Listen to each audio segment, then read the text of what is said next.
How did Paddy Pimblett go from a rising star The hype around this man is unbelievable. to receiving hate over one weekend? I'm for knowing the UFC, haters gonna hate. I did some research and found some surprising information. Give me McGregor, I'll fucking smoke him. I'm a failure. I'm an embarrassment to my family, my city, my team. People think this is all shits and giggles, lad. It's not. This is my life. Paddy Pimblett was born in 1995 and grew up in Liverpool. The city is famous for its football team and being the home of the Beatles. Liverpool is a hard-working city with many parents having multiple jobs to keep the lights on. My mum works like 3 different jobs, lad. She cuts old people's hair and she does 12-hour shifts in a pub, and she's had other jobs as well.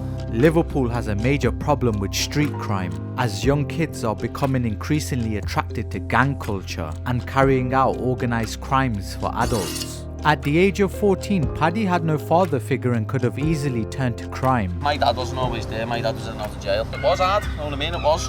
Not having a father figure all the time, but... That was until he watched Diego Sanchez versus Clay Guida. They swung toe-to-toe in one of UFC's greatest fights of 2009. Instantly, Paddy was hooked, and he knew what he wanted to be when he was older. What's your name? Paddy Pimblett. Okay, do you have a fight nickname? My coach calls me Paddy The Baddy Pimblett. Paddy the Baddy. Yeah, my mum couldn't afford to pay £60 a month in the gym, so I had to sell sweets in school to pay for my gym and pay for my equipment. His teachers discouraged him from training, calling him too small to be a fighter. So I was trying to be an academic in school and that, but never ended up working out. Ended up getting kicked out and that. This is when he started training full-time, which led to The rise of Paddy the Baddy Pimblett. the making of Paddy Pimblett began. Paddy swapped pencils for gloves as he began fighting in UK-based MMA promotions. Ever confident in his abilities in the cage, he had the self-belief that one day his journey would lead him to the UFC. After much hard work and success, Paddy got signed to Cage Warriors and made his debut in 2013 at the age of 18. Over the years, he listened to his coaches and became a well-rounded fighter, working on his jiu-jitsu, wrestling and boxing techniques. By the age of 21, he became the Cage Warriors champion, as he racked up an impressive record of 13 wins with 1 loss. He also became Liverpool's hometown hero. With his haircut, he had the style of Owen Hart, if he had an Amish barber. His unique look and carefree attitude made him an instant star within the UK scene. The same teachers who told Paddy he was too small for MMA invited him back to the school to speak to the kids about never giving up on their dreams. The submission specialist had the UFC on his radar with a big offer on the cards. Intriguingly, Paddy turned down the UFC. He opted to remain within Cage Warriors, training and preparing for longevity within the sport. It's not a question of if they'll sign me, it's when. Just watch, wait and see. By the time he eventually left Cage Warriors, he had completed 19 fights, became the Cage Warriors champion, and was the face of the organization. Paddy the Baddy Pimblett was ready to take the UFC by storm. He ignited his UFC debut with an impressive victory. The fight was against a striking specialist, Luigi Vendramini. Paddy began the first round unleashing kicks upon his opponent, who appeared to be looking for an early haymaker. Eventually, one of Vendramini's huge left hooks would land, but Paddy was able to withstand the power of the Brazilian and soon exploded with a flurry of vicious blows, knocking down his opponent. Paddy had left his mark and showed he had knockout power in his locker. Send Luigi packing back to be a delivery boy in Brazil. This is what I was put on this earth to do, lad.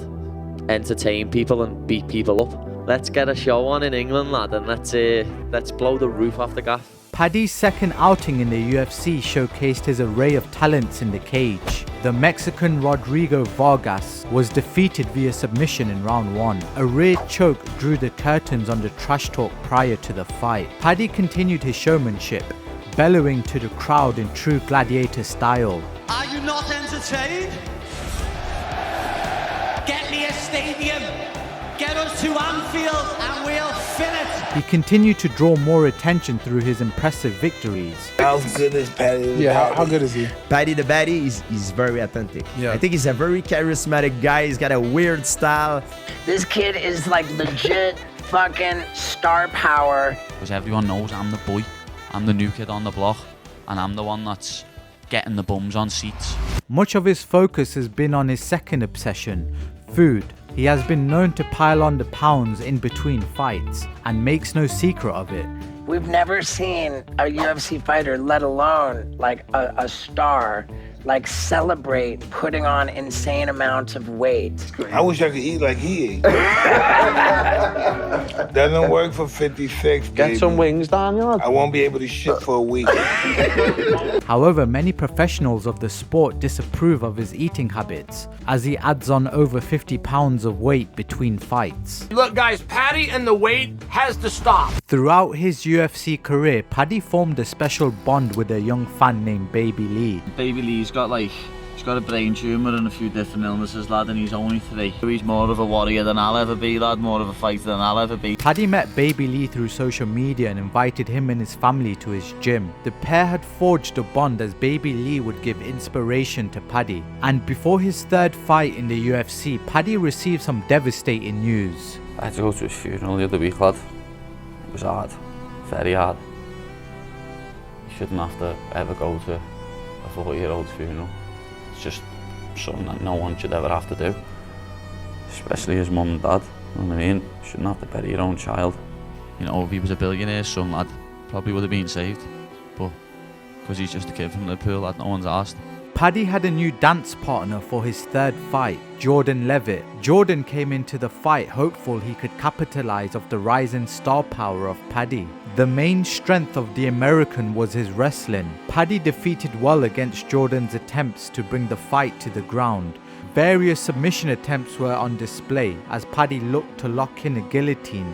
However, Jordan prevailed. By round 2, Paddy was off to a menacing start. Fully aware of Jordan's single leg entries, Paddy responded with more elbows before landing a huge knee, which sparked a successful rear naked choke finish. It was the first time Jordan had been finished, let alone teabagged. However, it was his post-fight speech which caught the attention of millions from around the world.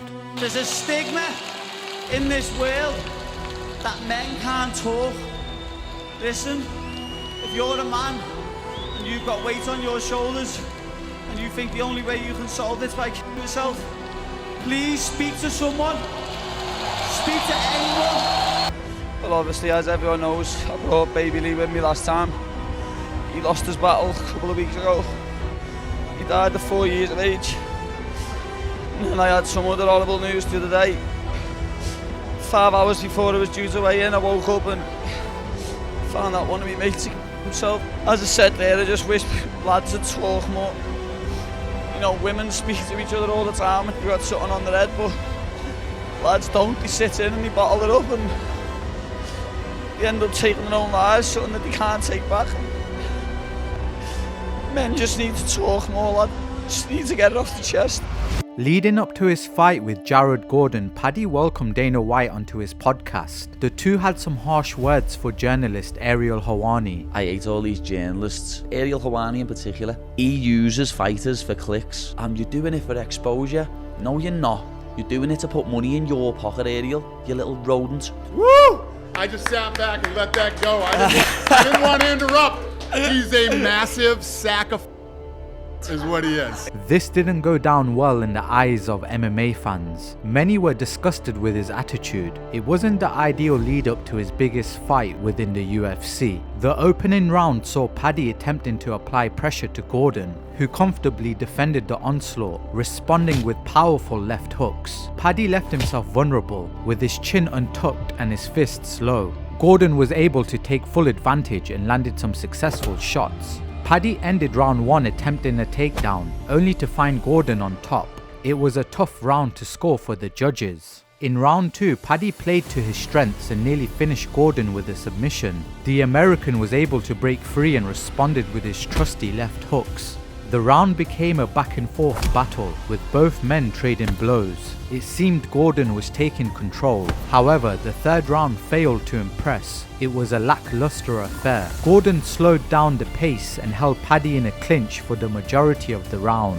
Although Gordon inflicted little to no damage, he was in control of the final round. The judges scored the contest in Paddy's favour, with many in disagreement of the decision. Nonetheless, the rise of Paddy The Baddy Pimblett is largely largely reminiscent of the Irishman Conor McGregor. Although his popularity in the sport may have taken a hit, the combination of trash talking of Ariel Helwani and the decision winner of Jared Gordon have divided fans. Whether that will affect his following in the long run is soon to be revealed.